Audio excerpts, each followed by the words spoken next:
کہ اہل سنت کے اندر جو ناسبی اور یزیدی ٹائپ لوگ گھسے ہوئے ہیں وہ اس کے اوپر بحث کرتے ہیں، اور تھوڑی ہی دیر کے بعد ایک ان کے زوم میں جو انہوں نے لکھا ہے کہ مضبوط آرگیومنٹ پیش کرتے ہیں کہ حسین علیہ السلام اور یزید کے مسئلے سے متعلق قیامت کے دن پوچھا ہی نہیں جائے گا تو اس پر بحث میں الجھنے کا کیا فائدہ ہے، اور اس پر سکوت ہی اختیار کرنا چاہیے۔ تو میرا سوال یہ ہے، آپ تو جواب دیں گے، کہ یہ پہلے گھنٹے میں یا پہلے 10-20 منٹ جو بحث ہوتی ہے تو اس میں سکوت کا خیال نہیں رکھنا چاہیے؟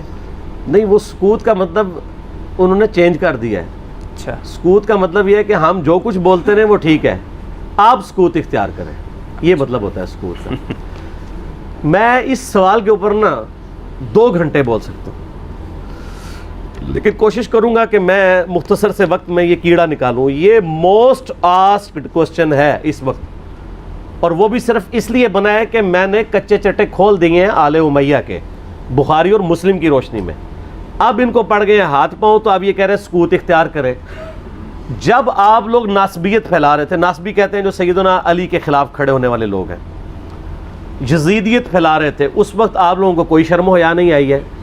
اس وقت اگر آپ کو کہتے بھی تھے سکوت اختیار کریں تو آپ کہتے تھے نہیں جی نہیں، یہ بڑا ضروری ہے، یہ آج کل بدعت پھیلی ہیں، ہم نے اس پہ بولنا ہے، یہ کرنا ہے۔ اب جب آپ کو آ کے کسی نے کنفرنٹ کرنا شروع کیا ہے اور آپ کا پورا کچا چھٹا کھول کے بخاری مسلم کی روشنی میں یہ ریسرچ پیپر لکھ دیا ہے، 200 احادیث میں نے اس میں جمع کی ہیں اکثر بخاری مسلم سے، واقعہ کربلا کے پس منظر کے اوپر، یہ کربلا ایک دن میں نہیں ہوئی، اب ان کو پڑ گئے ہاتھ پاؤں اور یہ کہہ رہے ہیں وہ جی ایسی باتیں نہیں کرنی چاہیے۔ پہلے میں تو الزامی جواب اس کا دیتا ہوں، الزامی جواب پھکی والا، اینٹی وینم، لاجیکل آنسر اس لیے ضروری ہوتا ہے تاکہ دماغ میں ڈرل ہو، کوئی بات اندر داخل ہو۔ مجھے یہ بتائیں کہ ڈاکٹر ذاکر نائک نے جب 2009 کے اندر یزید کو رضی اللہ عنہ کہا، اس وقت کون کون سے علماء تھے اہل حدیث کے یا دیوبند کے؟ بریلویوں کو بھی تھے لیکن وہ بھی اپنی حاضری لگا رہے تھے، ان کو چھوڑ دیں۔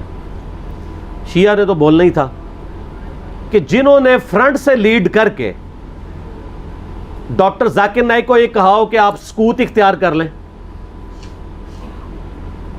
کسی نے بھی نہیں کیا، مزہ لے رہے تھے اس کا۔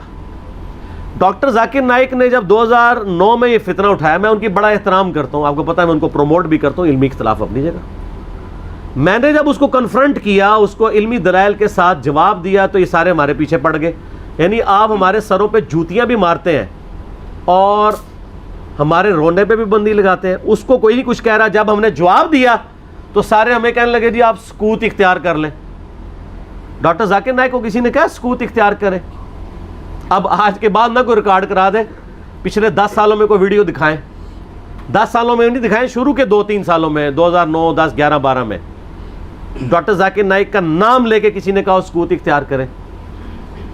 تو وہ تو سکوت کا مطلب یہ کہتے ہیں کہ آل امیہ کو آپ ننگا نہ کریں، اہل بیت کی آپ جتنی مرضی گستاخیاں کر لیں، ان کے دشمنوں کو جتنا مرضی بڑھا چڑھا کے بیان کریں، اس پہ یہ راضی رہتے ہیں۔ تو ان کو تو سکوت نہیں کرواتے، ان کو تو حافظہ اللہ کہتے ہیں، ان کو تو دامت برکاتم عالیہ کہتے ہیں، اور جو جواب دے رہا ہے احادیث کی روشنی میں اس کو کہتے ہیں آپ سکوت اختیار کریں۔ تو بخاری مسلم کو ہم پھر بند کر دیں؟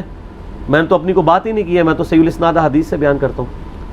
اور دوسرا، صرف اس معاملے میں کیوں سکوت اختیار کریں؟ وہ کہتے ہیں نہیں اس لیے دیکھیں جی کربلا ہو چکی، کام ختم ہو گیا، اثرات تو آج تک ہیں، وہ تو پھر غزوہ بدر بھی ہو چکی ہوئی ہے، تو رمضان شریف میں آپ غزوہ بدر کے اوپر کیوں جمعے پڑھاتے ہیں؟ ختم کریں، غزوہ احد پہ ختم کریں، میلاد کے بھی سب کچھ پروگرام ختم کریں۔ نبی علیہ السلام پیدا ہوئے تھے، فوت ہو چکے، جنتوں میں زندہ ہیں، لیکن اب دنیا میں تو نہیں ہے۔ ان چیزوں کو یاد کیوں رکھا جاتا ہے؟ زندہ قومیں اپنے ماضی کے واقعات کو یاد رکھتی ہیں۔ پھر پورے کا پورا قرآن انسانی تاریخ کے کتنے بڑے بڑے واقعات بتاتا ہے جو ختم ہو چکے ہیں۔ برادران یوسف فوت ہو چکے ہیں، لیکن آج تک قرآن میں عبرت کے لیے انہوں نے جو کچھ اپنے بھائی کے ساتھ کیا، اور برادران یوسف وہ صحابی ہیں جن کا باپ بھی پیغمبر ہے، بھائی بھی پیغمبر ہے، ڈبل صحابی ہیں، لیکن آج بھی ان کی مثال دی جاتی ہے۔ تو کوئی اسے کوئی یہ نہیں سمجھتا کہ گستاخی ہو گئی ہے۔ پھر الٹیمیٹلی آ کے تو وہ سورہ بقرہ کی آیات پیش کرتے ہیں، تلک امۃ قد خلت لہا ما کسبت ولکم ما کسبتم، اور ظالموں اس آیت کا ترجمہ ہی تم لوگوں نے بدل دیا۔ یہ تو کانٹیکسٹ سٹارٹ ہو رہا ہے کہ یہودی کہتے تھے ہم ابراہیمی ہیں, ہمیں ابراہیم کی نسبت کام آ جائے گی. تو اللہ نے فرمایا تلک امۃ قد خلت, وہ بڑی نیک امت تھی, وہ تو جا چکی ہے. لہا ما کسبت ولکم ما کسبتم, ان کے لیے ان کے نیک اعمال ہیں اور تمہارے لیے تمہارے نیک اعمال ہیں. لہا ما کسبت ہے, علیہا کے ساتھ نہیں ہے. علیہا ہو تو ان کی گناہ کا وبال ان پہ, تمہارے گناہ کا وبال تم پہ. ان نیکیوں کے لیے بات ہو رہی ہے کہ کسی پرانے بزرگوں کی نیکیاں تمہارے کام نہیں آئیں گی. یہ نہیں بات ہو رہی کہ پرانے بزرگ اپنی برائیاں ساتھ لے گئے اور تم بھی اپنی برائیاں ان کو چھوڑو, ان کو ڈسکس ہی نہ کرو. یہ قرآن بات کیسے کر سکتا ہے؟ قرآن تو خود پرانوں کی غلطیوں کو ڈسکس کرتا ہے عبرت کے لیے. تو ترجمہ ہی بدل دیا. یہ یہودیوں کو ٹانٹ کیا گیا تھا کہ تم ابراہیمی ہونے کا دعویٰ کرتے ہو اور کہتے ہو ابراہیم کی نسبت ہمیں کام آئے گی, ان کے نیک مال تو وہ ان کے نیک مال ان کے لیے تھے. ہم ویسے کر رہے یہی ہیں, یا اللہ جو کچھ بھی ہے تیرے محبوب کی امت سے ہے. اس کے لیے, اس کو کنڈیم کرنے کے لیے تھا. انہوں نے پکڑ کے اس کا ترجمہ ہی بدل کے اور ہی مطلب اس میں سے نکال دیا.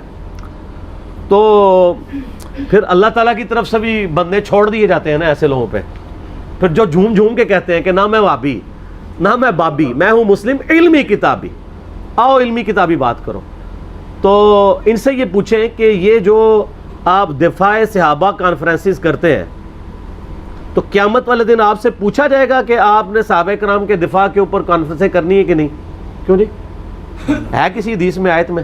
نہیں. تو کیوں کر رہے ہیں؟ تو وہ کہیں گے ہاں پوچھا جائے گا. تو ہم بھی کہتے ہیں ہاں پوچھا جائے گا, بالکل پوچھا جائے گا. سورہ تکاثر میں آتا ہے نا ثم لتسألن یومئذ عن النعیم, پھر اس قیامت کے دن تم سے ہر نعمت کے بارے میں پرسش ہوگی. کیٹیگوریکل ہے.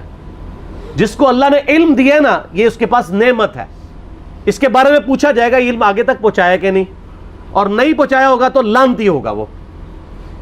یہ آیت ہے سورہ بقرہ کی, میں نے ریسرچ پیپر کے اوپر لکھی ہے سٹارٹ میں 159 اور 160. ان الذین یکتمون ما انزلنا من البینات والہدی, بے شک وہ لوگ جو چھپا لیتے ہیں ان روشن اور ہدایت کی چیزوں میں سے جن کو ہم نے لوگوں کی ہدایت کے لیے اپنی کتاب میں بیان کیا, ایسے لوگوں پر اللہ کی لعنت ہے اور تمام لعنت کرنے والوں کی لعنت ہے. الا الذین تابوا واصلحوا, سوائے ان لوگوں کے جو توبہ کر لیں, اپنی اصلاح کر لیں, وبینوا, اور اصلاح پہ اکتفا نہیں بلکہ وہ لوگوں کو بتا بھی دیں جو کچھ چھپایا تھا. فاولئک اتوب علیہم وانا التواب الرحیم, تو ایسوں کی توبہ اللہ قبول کرے گا اور اللہ تعالیٰ بخشنے والا مہربان ہے. اس کو سپورٹیو ایک حدیث بھی میں نے لکھی ہے, ترمذی میں, سنن نبی داؤد میں, سنن ابن ماجہ میں ہے کہ نبی علیہ السلام نے فرمایا جس شخص سے علم کی بات پوچھی گئی اور وہ اسے معلوم تھی اور اس کے باوجود اس نے چھپا لی, تو ایسے لوگوں کو قیامت والے دن آگ کی لگام دی جائے گی. تو یہ بڑا کریٹیکل ایشو ہے. علم اللہ کی نعمت ہے آپ کے پاس, اس کی قدر کے لوگوں کو صحیح بات بتائیں تو پوچھا جائے گا. سورہ الاحزاب کی آیت نمبر 57 کیا ہے؟ آیت درود سے اگلی, ان الذین یؤذون اللہ ورسولہ لعنہم اللہ فی الدنیا والآخرہ واعد لہم عذابا مہینا, بے شک جو لوگ اللہ اور اس کے رسول کو تکلیف دیتے ہیں ان کی زندگی میں بھی اور زندگی کے بعد, موت کے بعد بھی ان پر اللہ کی لعنت ہے, اور اللہ تعالیٰ نے ان کے لیے ذلیل و خوار کر دینے والا عذاب تیار کر رکھا ہے. وَلِعَوْذُ بِاللَّهِ تَعَالَى اللہم اجرنا من النار. تو جو اللہ اور اس کے رسول کو اذیت دے رہے ہیں ان سے پوچھا نہیں جائے گا. تو یہ ایک ڈھکوسلا انہوں نے کیا ہوا ہے اپنی کمزوریوں پہ پردہ ڈالنے کے لیے. خود جو کچھ مناظرے کر رہے ہوتے ہیں اس کے بارے میں کیا پوچھا جائے گا؟ جو یہ کام کر رہے ہوتے ہیں وہ کہیں گے پوچھا جاتا ہے, تو اس کے بارے میں کیوں نہیں پوچھا جائے گا؟ اور جی کو یہ بنیادی مسئلہ ہے. فضائل صحابہ احمد بن حنبل کی کتاب میں 2 روایتیں ہیں صحیح سند کے ساتھ. ایک روایت میں ہے کہ سیدنا علی بن ابی طالب کہتے ہیں, یہ حدیث موقوف ہے اور ظاہر غیبی خبر ہے, نبی علیہ السلام کے بتانے پر موقوف ہے, کہ میری وجہ سے 2 فرقے گمراہ ہوں گے, ایک میری محبت میں غلوف کر کے, ایک میری دشمنی میں غلوف کر کے. اور دوسری روایت میں ہے فضائل صحابہ احمد بن حنبل کی کتاب میں کہ میری وجہ سے 2 فرقے دوزخ میں جائیں گے, ایک میری محبت میں غلوف کر کے, ایک میری دشمنی میں. تو جب آپ کی جنت اور دوزخ کا فیصلہ اس کے اوپر ہو رہا ہے تو پوچھا کیوں نہیں جائے گا؟ اچھا اپنا کام یہ پورا کر رہے ہیں کہ جو سیدنا علی کی شان میں غلوف کر رہے ہیں ان کو یہ خوب سمجھا رہے ہیں کہ جی آپ اپنے آپ کو صحیح طریقے سے صحیح بندے کا پتر بنا لو ورنہ پوچھا جائے گا. تو جو سیدنا علی کے مخالفین ہیں ان کو سمجھانے کی ذمہ داری کس کی ہے؟ ان کو کون سمجھائے گا؟ وہ ساری اس پلیٹ فارم سے سمجھایا جا رہا ہے، دونوں کو سمجھایا جا رہا ہے اللہ کے فضل سے. تو جنت و دوزخ کا تو فیصلہ ہونا ہے. پھر جو صحیح مسلم کی حدیث ہے 240 انٹرنیشنل نمبر کے مطابق، علی سے محبت نہیں رکھے گا مگر مؤمن، علی سے بغض نہیں رکھے گا مگر منافق. تو آپ کے ایمان کا لٹمس ٹیسٹ ہی جو ہے وہ محبت علی ہے. تو جنت اور دوزخ کا فیصلہ اس کے اوپر نہیں ہونا. پھر غدیر خم کی حدیث جو صحیح مسلم میں 6225 سے 6228 تک ہے، آپ علیہ السلام کا آخری خطبوں میں سے ایک خطبہ ہے وفات سے 2.5 مہینے پہلے خم نامی گاؤں میں. اس میں کیا الفاظ ہیں؟ اے لوگو آگاہ ہو جاؤ، میں بھی ایک انسان ہوں، قریب ہے کہ اللہ کا قاصد یعنی موت کا فرشتہ میرے پاس آئے اور میں اس کی دعوت قبول کر لوں. میں اپنے بعد تم میں 2 بھاری چیزیں چھوڑ کے جا رہا ہوں. ان میں سے پہلی چیز اللہ کی کتاب ہے، اس میں ہدایت ہے، اس میں نور ہے. تم اللہ کی کتاب کو پکڑو، اپنا تعلق اس کے ساتھ مضبوط کرو. اللہ کی کتاب اللہ کی رسی ہے، جو اسے پکڑے گا ہدایت پہ ہوگا، جو چھوڑ دے گا گمراہ ہو جائے گا. اور دوسری بھاری چیز میرے اہل بیت ہیں. پھر 3 دفعہ آپ علیہ السلام نے فرمایا میں اپنے اہل بیت کے معاملے میں تمہیں اللہ کا خوف دلاتا ہوں، میں اپنے اہل بیت کے معاملے میں تمہیں اللہ کا خوف دلاتا ہوں، میں اپنے اہل بیت کے معاملے میں تمہیں اللہ کا خوف دلاتا ہوں. جب نبی علیہ السلام آپ کو ڈرا رہے ہیں، وہاں تو کسی نے کہا یا رسول اللہ اہل بیت کے بارے میں پوچھا جائے گا. پھر المستدرک الحاکم میں صحیح سند کے ساتھ حدیث ہے انٹرنیشنل نمبر کے مطابق 4712 کہ نبی علیہ السلام نے فرمایا اگر کوئی شخص پوری زندگی حجر اسود اور مقام ابراہیم کے درمیان نمازیں پڑھتا رہے اور روزے رکھتا رہے اور قیامت والے دن اللہ سے اس حال میں ملاقات کرے کہ ہم اہل بیت کا بغض اس کے دل میں ہوا، تو اللہ اسے ضرور دوزخ میں داخل کرے گا. اگر اہل بیت کا بغض نمازوں کے باوجود، اور عام نمازیں نہیں، حجر اسود اور مقام ابراہیم کے درمیان اور روزے رکھنے کے باوجود آپ کو دوزخ میں لے جا سکتا ہے، تو کیوں نہیں پوچھا جائے گا؟ ایک کہانیاں بند کرو. اصل میں ان بیچاروں کا بھی قصور نہیں، ان کے بڑے بزرگ بھی ان کو کہانیاں کراتے رہے. انہوں نے وہی کہانیاں سن کے تو آگے بیان کی. ان کو کیا پتا تھا کہ آگے تو مسئلہ کھڑا ہو جائے گا. آگے تو ہر جگہ یہ آواز آ رہی ہے کہ نہ میں بابی، نہ میں بابی، میں ہوں مسلم علمی کتابی. ان کے تو گاٹے فٹ ہوگی یہ چیز. تو یہ اتنی ساری آیات اور احادیث اس بات کا ثبوت ہے کہ یہ سچائی ہے. اور یہ سکوت کا صرف آپ کو کہتے ہیں، جو بکواسات کر رہے ہوتے ہیں ان کو نہیں کہتے. مودودی صاحب کے پیچھے پنجے جھاڑ کے پیچھے پڑ گئے، جی مودودی صاحب نے خلافت و ملوکیت لکھ کے مصیبت کھڑی کی.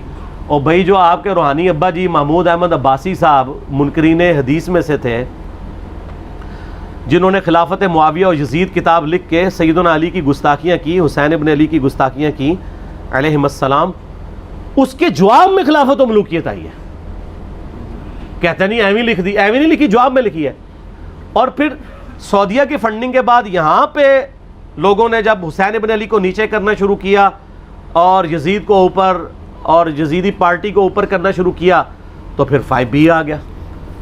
آپ دیکھیں کبھی بھی انیشیٹو اہل بیت کے چاہنے والوں کی طرف سے نہیں لیا جاتا. یہ تو ہم جواب والی سائڈ پہ بیٹھے ہوتے ہیں، ہمیشہ یہ پنگا لیتے ہیں، ہم جواب دیتے ہیں. جب جواب دیتے ہیں ان کی ہوتی ہے ٹھکائی، پھر یہ کہتے ہیں سکوت اختیار کر لیں. سمجھ آ گئی آپ کو پوری گیم؟ یہ سکوت کا بات یہ کرتے ہی اس لیے ہیں کہ ان کی ہوتی ہے ٹھکائی. ان کو تو یہ حدیثیں ہضم نہیں ہوتی ہیں. اب یہ اپنے عوام کو منہ نہیں دکھا سکتے، پھر ان کو بڑی مصیبت کھڑی ہو جاتی ہے کہ اب کیا کریں، کس طریقے سے اب قابو کریں. تو آخری حل یہ ہے سکوت اختیار کر لیں. سکوت آپ لوگوں نے تو کوئی نہیں اختیار کیا ہوا. آپ کے سامنے جب صحابہ کرام کی توہین ہوتی ہے تو آپ کیوں شیعہ کو سمجھاتے ہیں؟ سکوت اختیار کریں نا. کون سا آپ سے قیامت دن پوچھا جائے گا؟ یہ میں الزامی طور پہ بات کر رہا ہوں. اور آپ کے بڑے بزرگ سیدنا علی اور حسین ابن علی کی گستاخیاں کریں، ان سے اپنے بغض کا اظہار کریں. جب ہم ان کو سمجھائیں تو ہمیں کہتے ہیں آپ سکوت اختیار کریں. تو سر یہ 2 نمبر پالیسی چھوڑ دیں. میں نے پہلے بھی ان کو کہا ہے کہ لوگ گھاس کھانا چھوڑ چکے ہیں. پہلے لوگوں کو آپ نے بے زبان بھیڑے بنایا ہوا تھا، اب لوگوں کے ہاتھ میں قرآن و حدیث آ گیا. اور اس ریسرچ پیپر کے بعد تو یقین کریں ان کے پلے کوئی شے نہیں رہی ہے. یہ ریسرچ پیپر آپ ضرور منگوا کے پڑھیں. ایکسٹرا آرڈنری ریسرچ پیپر ہے. انشاءاللہ آپ کو معاملات کلیئر ہو جائیں گے انشاءاللہ تعالی. ٹھیک ہو گیا؟